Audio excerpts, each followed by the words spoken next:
नमस्कार दोस्तों, आज हम पर्यावरणीय विज्ञान यानी एनवायरमेंटल केमिस्ट्री का पार्ट 4 पढ़ेंगे। तो वीडियो शुरू करने से पहले आइए हम देखते हैं कि हम इस वीडियो में क्या पढ़ेंगे।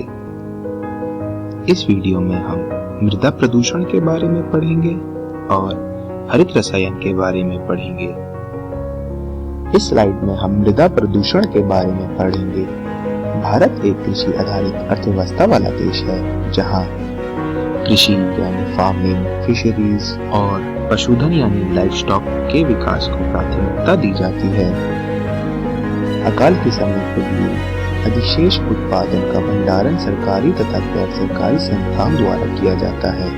भंडारण की अवधि में होने वाले खाद्य सामग्री की हानि पर विशेष ध्यान देना आवश्यक है। क्या आपने कभी कीट, कृंतक यानी रोडेंट, वीड्स तथा फसलों की बीमारियों के द्वारा फसलों एवं खाद्य पदार्थों को होने वाली क्षति को देखा है? इन्हें हम कैसे बचा सकते हैं?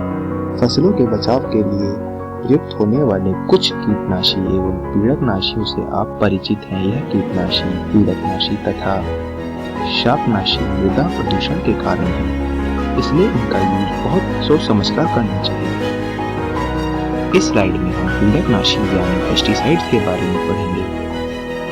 वर्ल्ड वॉर 2 से पहले प्राकृतिक रूप से पाए जाने वाले अनेक रसायन जैसे निकोटीन, फल के साथ खेतों में तंबाकू के पौधे उगाकर का प्रयोग अनेक फसलों के लिए पीड़क नियंत्रण पदार्थ के रूप में किया जाता था। वर्ल्ड वॉर 2 के समय मलेरिया तथा अन्य कीट जनित रोगों के नियंत्रण में डीडीटी बहुत उपयोगी पाया गया है। इसलिए युद्ध से पहले डीडीटी का उपयोग कृषि में कीट सेडेंट यानी रोडेंट, खार पतवार तथा फसलों के अनेक रोगों के नियंत्रण के रूप में किया जाने लगा। हालांकि प्रतिकूल प्रभावों के कारण इसका प्रयोग भारत में प्रतिबंधित हो गया है। पेस्टिसाइड्स मूल रूप से सिंथेसाइज्ड टॉक्सिक केमिकल हैं, जो परिस्थिति की प्रतिघाती भी हैं। समान पीड़कनाशकों के प्रयोग में कीटों के पीड़कनाशकों के प्रति प्रतिरोध क्षमता उत्पन्न हो जाती है, जो पीड़कनाशियों को प्रभावहीन बनाती है।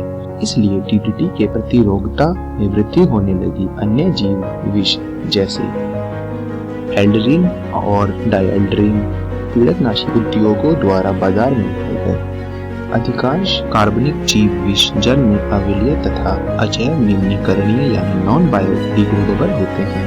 यह उच्च प्रभाव वाले जीव विष भोजन श्रृंखला द्वारा निम्न पोषी स्तर से उच्च पोषी स्तर तक स्थानांतरित होते हैं, जैसा कि आप इसमें देख सकते हैं। समय के साथ साथ कुछ प्राणियों में जीवों विषों की सांद्रता इस स्तर तक बढ़ जाती है कि मेटाबॉलिक और साइकोलॉजिकल डिसऑर्डर होने लगता है। इन दिनों पेस्टिसाइड्स उद्योग ने अपना ध्यान शाकनाशी यानी हर्बिसाइड्स जैसे sodium chlorate, sodium arsenate etcetera की ओर मोड़ा है। लास्ट सेंचुरी के फर्स्ट हाफ से यह मैकेनिकल से केमिकल वीड कंट्रोल शिफ्ट हुआ है, जिसके कारण उद्योगों को समृद्ध आर्थिक बाजार उपलब्ध हुआ है। इसलिए हमें यह ध्यान रखना पड़ेगा कि यह भी पर्यावरण के अनुकूल नहीं है। ज्यादातर शाकनाशी स्तनधारी यानी मैमल्स के लिए विषैली होते हैं, परंतु ये कार्बन क्लोराइड के समान स्थायी नहीं होते हैं। यह रसायन कुछ ही माह में अपघटित हो जाते हैं। कार्ब क्लोराइड की तरह यह भी फूड वेब पर सांद्रित हो जाते हैं। मानव में जन्मजात कमियों का कारण कुछ शाकनाशी हैं।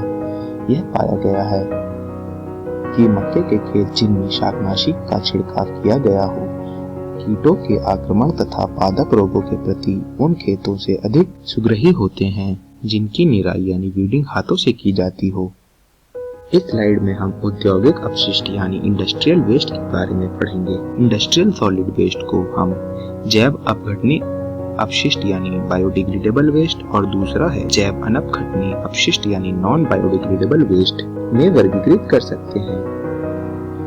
जैव अपघटनीय अपशिष्ट यानी बायोडिग्रेडेबल वेस्ट सूतों की मिलों, खाद्य संसाधन इकाइयों, कागज की मिल तथा वस्त्र उद्योगों द्वारा उत्पन्न होते हैं। Non biodegradable waste thermal power plant जो उड़न राख उत्पन्न करते हैं तथा लोहे एवं स्टील प्लांट जो ब्लास्ट फर्नेस स्लैग और स्टील मेल्टिंग स्लैग उत्पन्न करते हैं, इन सब के द्वारा नॉन बायोडिग्रेडेबल वेस्ट उत्पन्न होता है। एल्यूमीनियम, जिंक और कॉपर के उत्पादन उद्योग जो मड और टेलिंग उत्पन्न करते हैं। उर्वरक उद्योग जिप्सम का उत्पादन करता है। धातु रसायन, दवा, फार्मेसी, रंजक, पीड़कनाशी, रबर आदि से संबंधित उद्योग ज्वलनशील, मिश्रित, विस्फोटक या उच्च क्रियाशील पदार्थ का उत्पादन करते हैं। अगर बायोडिग्रेडेबल इंडस्ट्रियल सॉलिड वेस्ट का सही तरीके से निस्तारण नहीं किया जाए तो पर्यावरण के लिए गंभीर खतरा हो सकता है। अभिनव परिवर्तन के फलस्वरूप वेस्ट पदार्थों के विभिन्न उपयोग खोज निकाले गए हैं। आजकल स्टील उद्योगों से उत्पन्न फ्लाई ऐश तथा धातु मल का उपयोग सीमेंट उद्योगों में होने लगा है। भारी मात्रा में टॉक्सिक वेस्ट को ज्यादातर नियंत्रित भस्मीकरण द्वारा नष्ट किया जाता है, जबकि कम मात्रा में उत्पन्न वेस्ट पदार्थों को खुले में जलाकर नष्ट कर दिया जाता है। लेकिन ठोस वेस्ट का प्रबंधन यदि ढंग से न किया जाए तो भी यह पर्यावरण को प्रभावित करता है। इस स्लाइड में हम पर्यावरण प्रदूषण को नियंत्रण करने के उपाय के बारे में पढ़ेंगे। इस चैप्टर में वायु प्रदूषण, जल प्रदूषण, मृदा प्रदूषण और औद्योगिक प्रदूषण का अध्ययन के बाद अब आप पर्यावरण प्रदूषण के नियंत्रण की आवश्यकता महसूस करने लगे होंगे। आप अपने आसपास के पर्यावरण को कैसे बचा सकते हैं? आप अपने अड़ोस पड़ोस में प्रदूषणों के नियंत्रण के लिए क्या क्या कदम उठा सकते हैं?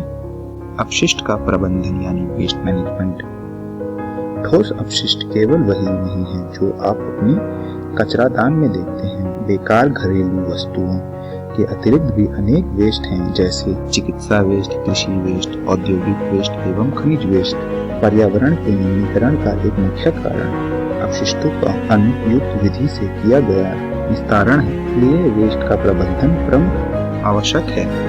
अब हम एकत्रण तथा निस्तारण यानी कलेक्शन एंड डिस्पोजल के बारे में पढ़ेंगे। घरेलू वेस्ट को छोटे पात्रों में एकत्र करते हैं, जिसे सार्वजनिक कचरा पात्रों में डाल दिया जाता है। इन सामुदायिक पात्रों में से इसे इकट्ठा करके निस्तारण स्थल यानी डंपिंग प्लेस तक पहुंचाया जाता है। निस्तारण स्थल पर कचरे को इकट्ठा करके इसे जैव न्यूनीकरण वेस्ट में यानी बायोडिग्रेडेबल और नॉन बायोडिग्रेडेबल वेस्ट में छांटकर अलग कर लिया जाता है। नॉन बायोडिग्रेडेबल वेस्ट जैसे प्लास्टिक, कांच, धातु, छीलन आदि को पुनर्चक्रण यानी रिसाइकलिंग के लिए भेज दिया जाता है। जैव न्यूनीकरण अपशिष्ट यानी बायोडिग्रेडेबल वेस्ट को खुले मैदान में मिट्टी में दबा दिया जाता है। जैव न्यूनीकरण अपशिष्ट कंपोस्ट खाद में परिवर्तित हो जाती है। इस स्लाइड में हम हरित रसायन यानी ग्रीन केमिस्ट्री के बारे में पढ़ेंगे। यह नोन फैक्ट है कि हमारे देश में 20वीं सदी के अंत तक उर्वरकों एवं कीटनाशकों के उपयोग तथा कृषि के उन्नत तरीकों का प्रयोग करके अच्छी किस्मों के बीजों, सिंचाई आदि से खदानों के क्षेत्रों में आत्मनिर्भरता प्राप्त कर ली है। परंतु मृदा के अधिक शोषण एवं उर्वरकों तथा कीटनाशकों के अंधाधुंध उपयोगों से मृदा, जल एवं वायु की गुणवत्ता घटी है। इस समस्या का समाधान विकास के प्रारंभ हो चुके प्रक्रमों को रोकना नहीं बल्कि उन तरीकों को खोजना है जो वातावरण के बिगाड़ने को रोक सकें। रसायन विज्ञान तथा अन्य विज्ञानों के उन सिद्धांतों का ज्ञान जिससे पर्यावरण के दुष्प्रभावों को कम किया जा सके हरित रसायन कहलाता है।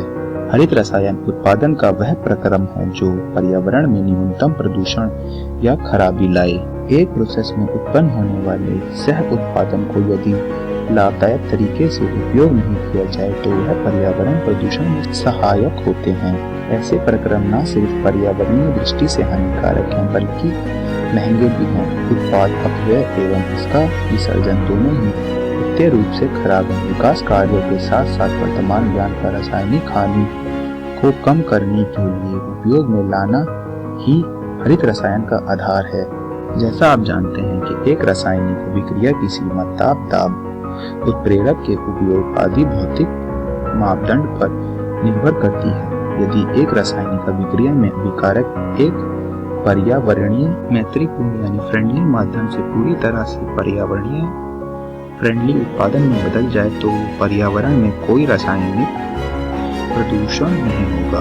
जल के हाई स्पेसिफिक हीट तथा लो वॉलेटिलिटी के कारण इसे संश्लेषित अभिक्रियाओं के माध्यम के रूप में प्रयुक्त किया जाना वर्थवाइल है। जल सस्ता, नॉन इनफ्लेमेबल तथा नॉन कैंसरेबल प्रभाव वाला माध्यम है। इस स्लाइड में हम जैविक जीवन से हरित रसायन के बारे में पढ़ेंगे, जिसमें पहला है कपड़ों की निर्जल धुलाई में टेट्राक्लोरोइथेन, जिसका फॉर्मूला आप देख सकते हैं। इसका उपयोग प्रारंभ में ड्राई क्लीनिंग के लिए विलायक के रूप में किया जाता था। यह यौगिक भूजल को प्रदूषित कर देता है। यह एक संभावित कैंसर जन्य भी है। धुलाई की प्रक्रिया में इस यौगिक का द्रव कार्बन डाइऑक्साइड एवं उपयुक्त डिटर्जेंट द्वारा प्रतिस्थापित किया जाता है। हैलोजनीकृत विलायकों का द्रवित CO2 से प्रतिस्थापन भूजल के लिए कम हानिकारक है।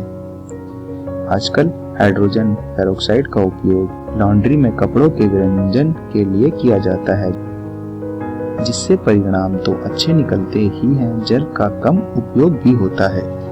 दूसरा है पेपर का विरंजन। पूर्व में पेपर के विरंजन के लिए क्लोरीन गैस उपयोग में आती थी। आजकल उत्प्रेरक की उपस्थिति में हाइड्रोजन पेरोक्साइड, जो विरंजक क्रिया की दर को बढ़ाता है, उपयोग में लाया जाता है। तीसरा है रसायनों का संश्लेषण। औद्योगिक स्तर पर इथेन का ऑक्सीकरण आयनिक उत्प्रेरकों एवं जलीय माध्यम की उपस्थिति में करवाया जाए तो लगभग 90% इथेनॉल प्राप्त होता है और उसकी रिएक्शन कुछ इस तरह है। संक्षेप में हरित रसायन एक कम लागत अप्रोच है जो कम पदार्थ, ऊर्जा उपभोग एवं अपशिष्ट जनन से संबंधित है। तो इस वीडियो में हमने क्या सीखा?